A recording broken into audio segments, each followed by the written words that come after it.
Hello guys, thanks for joining me. Today I'm going to show you a black wound badge that I bought just the other day, and it's my latest item in my collection, and it's probably the last one for the year. It's what the Germans call the Verwundeten Abzeichen, or wound badge. This one is the black example. They were issued in black, silver and gold. There's lots of information on the internet about these badges, so I don't really need to go into them into great detail. Sufficient to say that during World War II there were basically 4 versions of the wound badge in circulation with the Wehrmacht. The first version obviously would have been the World War I issues.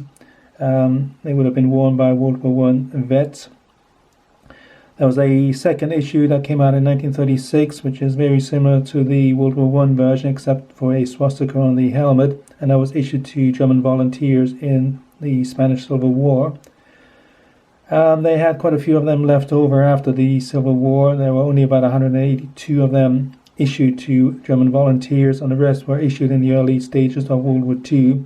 So you'll find that the so-called Spanish wound badges were also issued in World War II. But this particular item here was issued in September of 1939 onwards. They were used up until 1945, and this will be the most common one that you'll see being used and worn by Wehrmacht troops.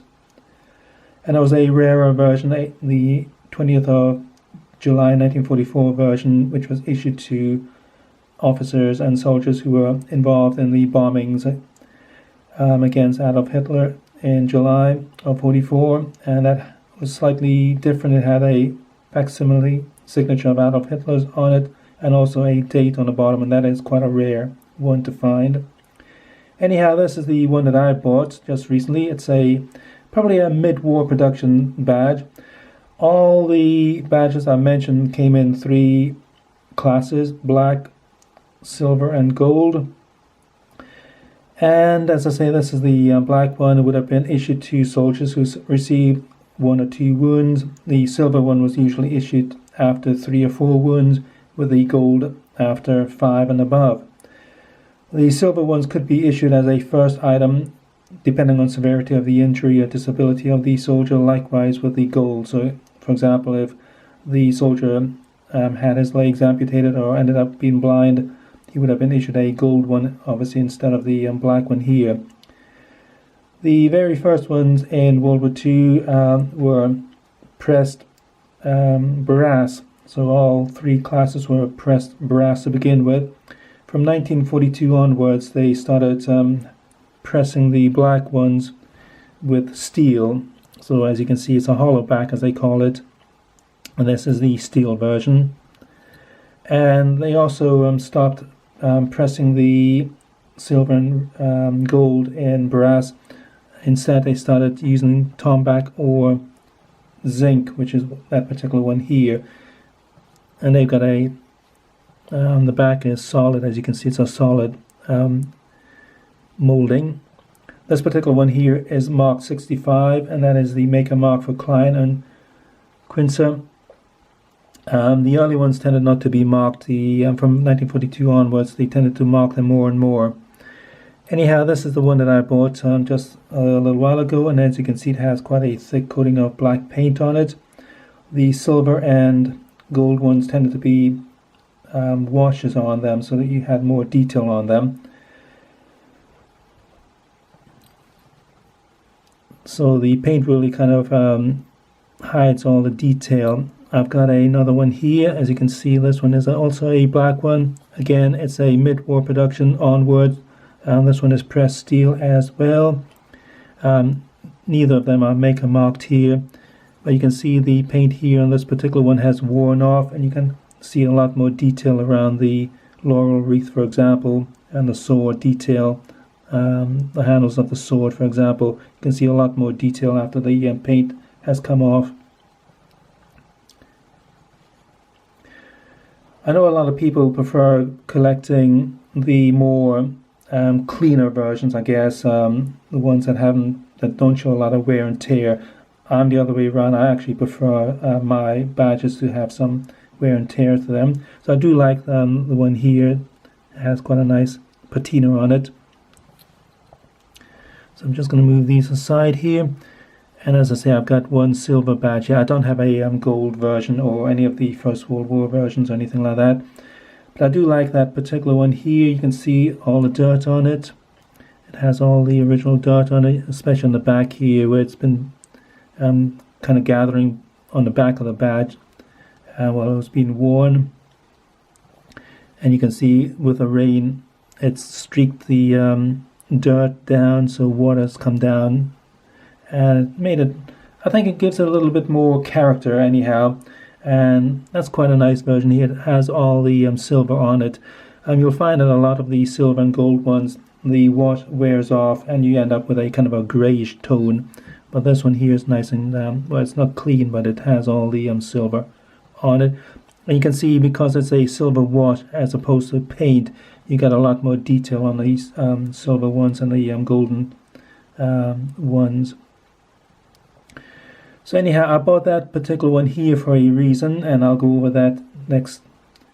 But anyhow, that's the 3 badges in my collection as it stands at the moment. And if you're a beginner collector, these make a very nice, I suppose, subject to collect. As I say, there's quite a lot of varieties. As I say, there's 4 main varieties: First World War, the 36 pattern. And again, with the First World Wars, you've got the solid ones, or you also got cutouts. So the cutouts have these bits in the back missing, and they just have the helmet and the cross swords on them. So there's a lot of variety. Again, as I say, the first badges were made out of brass.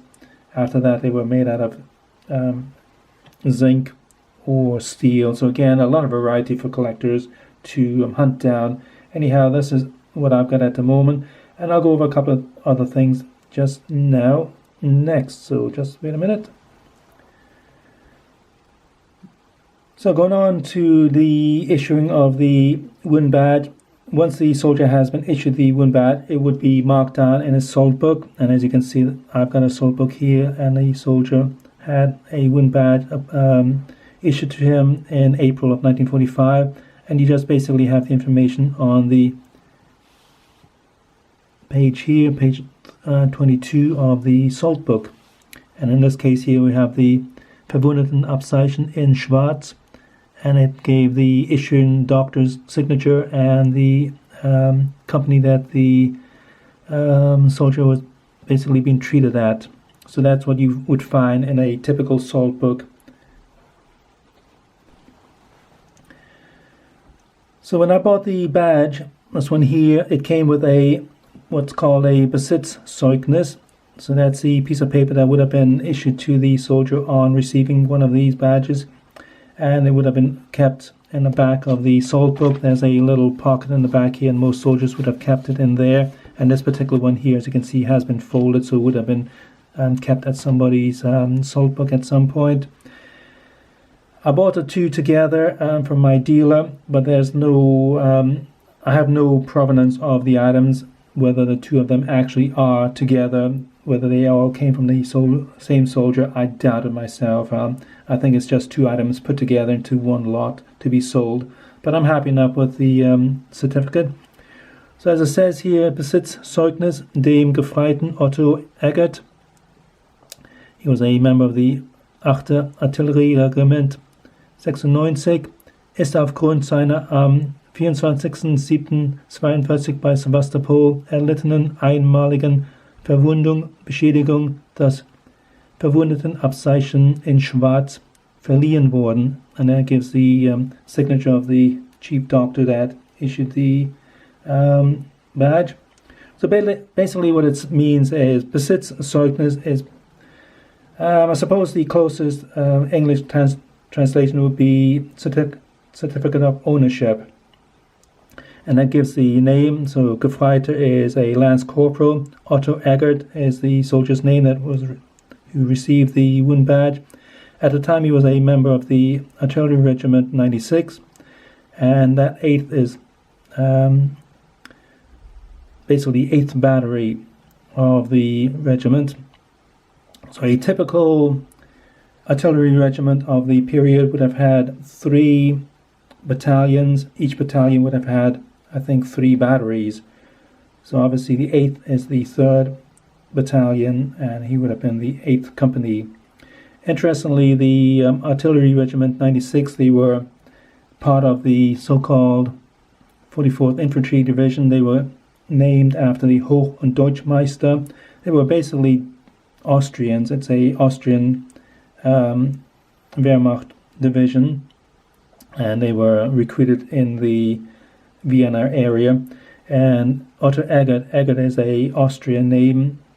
It's also used in Bavaria, but it's mostly a Austrian name, so that kind of tallies.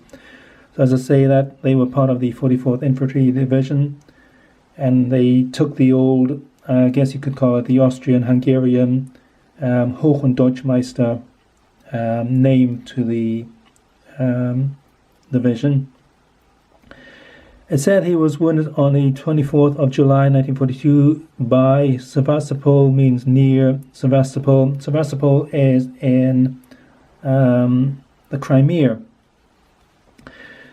which is a bit unusual because the 44th Infantry Division, in May they were fighting around Charkov, and by November they were in Stalingrad. They were part of the 6th Army. They were lost in Stalingrad. So I don't know what the guy was doing in the Crimea. I've got a map here. So basically, Sevastopol is here. They were finished fighting in the early part of July, so he was wounded after the fighting basically finished, but there was still a lot of fighting going around there. So anyhow, he was there. But the 44th Infantry Division, they were higher up. They were making their way across, going into Stalingrad, so I don't know how he ended up way down there. It could be that they required a lot of artillery to shell the fortifications at Sevastopol, so it could have been that his particular battalion or battery were pulled south from the fighting in the Ukraine to assist with the army down there, the 11th Army, fighting in the Crimea. I have no idea. It's something I'll need to look into a little bit more. Anyhow, he sustained a Verwundung, is a wound, so he sustained one wound. Beschädigung is disability, but he ended up getting wounded somehow. And he was given the Verwundetenabzeichen or wound badge in black in October of 1942. So he was wounded in late July, and about 10 weeks or so later he was still in hospital. He was in a reserve hospital in Brig near Breslau, which is in eastern, at the time had been eastern Germany. That's the stamp of the Reserve Lazarett Brig, or the Reserve Hospital in Brig, the military hospital, and then it gives the signature of the chief medical doctor there. So anyhow, that's quite a nice little item for my collection. So I've got 3 wound badges, 2 black, 1 in silver, and a nice certificate to go with it. And as I say, I've also got a sold book which has the same item marked in the back here. So that's quite a nice little collection. Anyhow, I'll leave it at that. The video is getting a little bit long now. I hope it maybe give you an interest in wound badges. They're not as boring as some people think they are. There's quite a lot of variety you can collect. They're still relatively cheap, but having said that, if you're interested, I bought the certificate and the badge together for about £90. Originally the dealer was asking 120 for them, but I got it reduced after a while to just over £90. So I'm happy with that. That's kind of going rate for these things nowadays. And depending on the quality, the condition of the badges, you can probably buy one for about, I don't know, 50, 60 pounds, a typical black one. Silver ones tend to be maybe twice that these days.